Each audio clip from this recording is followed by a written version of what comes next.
আসসালামু আলাইকুম। কেমন আছেন সবাই? আশা করি অনেক ভালো আছেন।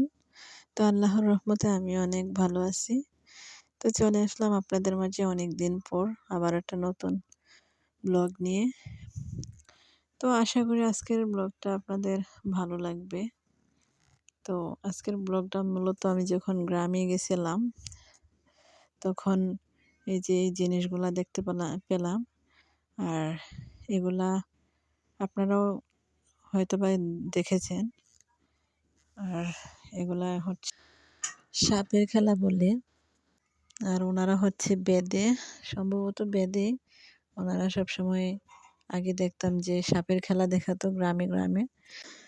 এখন অবশ্য খুবই কম, এখন এগুলোর প্রচলিত অনেক কমে গেছে। তো আজকে যেহেতু চোখের সামনে পড়লো তো ভাবলাম যে সেই ছোটবেলার পুরানা স্মৃতি মনে পড়ে গেল। তো ভাবলাম যে দেখি সাপের খেলা। তো ওনাদেরকে বিনিময়ে চাল দিতে হয় বা টাকা দিতে হয়। তো ওনারা দেখাইছে, দেখানোর পর ওনারা চলে যাচ্ছে। তো লাস্ট পর্যায়টা ছিল। প্রথমে ভাবছিল যে দেখাবে না, একটুখানি দেখাইছে। উনি আবারও সবগুলা আটকিয়ে ফেলছে সাপ। তো ওনার পর আরও একজন আছে, আরও ২-৩ জন ছিল, ওনারা দেখাবে। তা আমি ভাবলাম যে এটা একটা ভিডিও করা যায়, কারণ অনেকেই এই জিনিসটা দেখেছেন হয়তোবা। আর এটা ভয়ও লাগে আমার কাছে খুব, আবার একটু ভালোও লাগে। ভয় কাজ করে যতটুকু, আবার ভালোও কাজ করে। এগুলা সবাই একসাথে দেখলে একটু ভয়টা কাজ করে। তো আমাদের এখানে অনেকগুলা মানুষই একসাথে হয়ে গেছে, তো দেখতেছিল। মূলত উনি একটু কমই দেখাইছিলেন।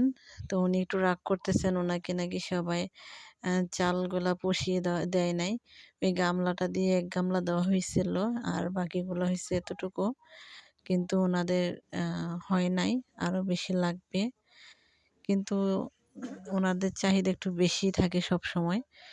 কথায় আছে না, বেদের পাল্লায় পড়লে সব কিছুই ভুলে যায়।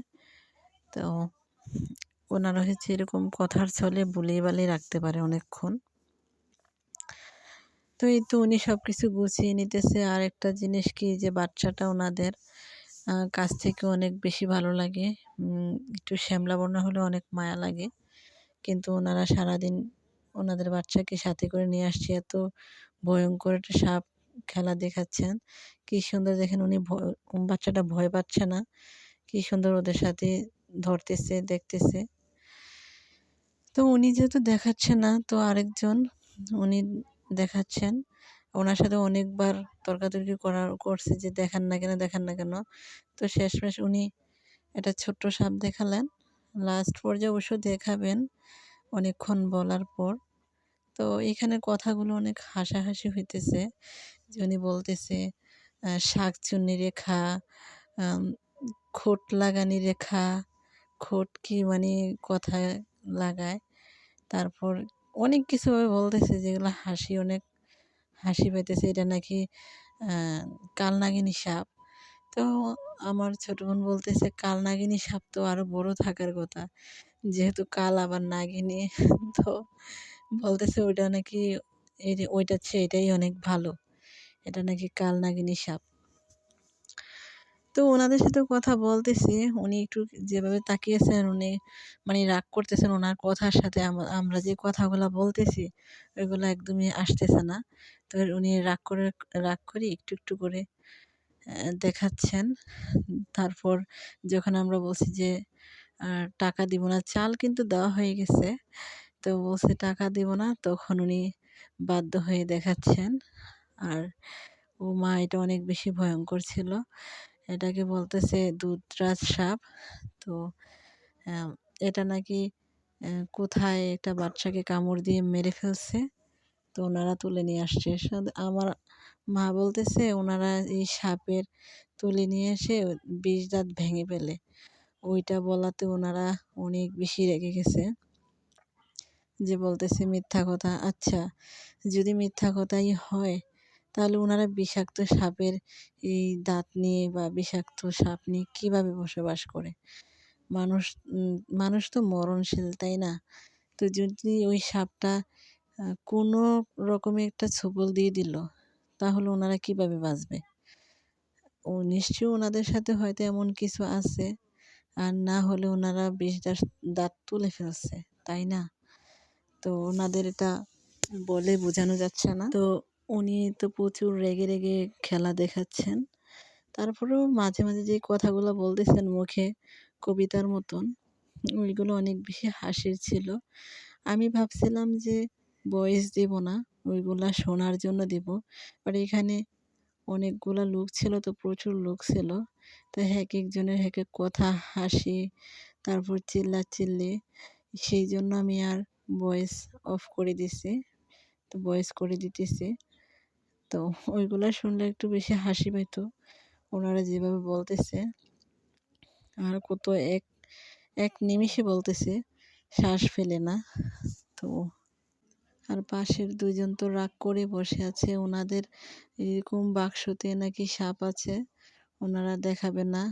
বলতেছে ওই যে একটা প্লাস্টিকের একটা বল দেখতেছেন না? ওইটা দিয়া ২ বল চাল দিলে তারপর ওনারা দেখাবে, না হয় দেখাবে না। আসলে একটু বেশি ওনারা চেয়ে ফেলছেন। অলরেডি এটাতে ১ বলের উপরে দেওয়া হয়ে গেছে। আবার টাকা চার্জ করছে। কিন্তু এখন ওনারা আরো বেশি চার্জ করতেছে, সেজন্য দেখাবে না। তো আমরা বলছি থাক আর দেখবো না, এটাই যথেষ্ট। আর সাপ দেখলে আমার একটু কেমন ঘিন ঘিন লাগে। এমনিতে ভালো লাগতেছে, কিন্তু ভিতর থেকে একটা কেমন যেটা ফিল আসতেছে। তো এক্ষেত্রে একটা কথা বলে রাখি আমার প্রিয় ভাই বোনদেরকে, যারা আমার ভিডিও দেখে। আমি বিশেষ কারণে, অসুস্থতার কারণে আমি অনলাইনে অ্যাক্টিভ থাকতে পারি না।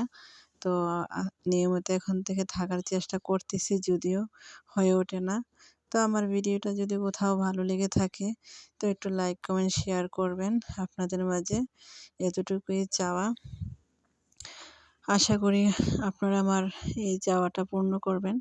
কারণ আপনাদের একটা লাইক, একটা কমেন্ট, একটা শেয়ার আমাকে অনেক অনেক উৎসাহিত করবে ভিডিও বানাতে। তো আজকের ভিডিও এই পর্যন্তই। তো আশা করি আজকের ভিডিওটা ভালো লাগবে কিনা জানি না। তারপরও আজকের ভিডিওটা দিলাম। সবাই ভালো থাকবেন, সুস্থ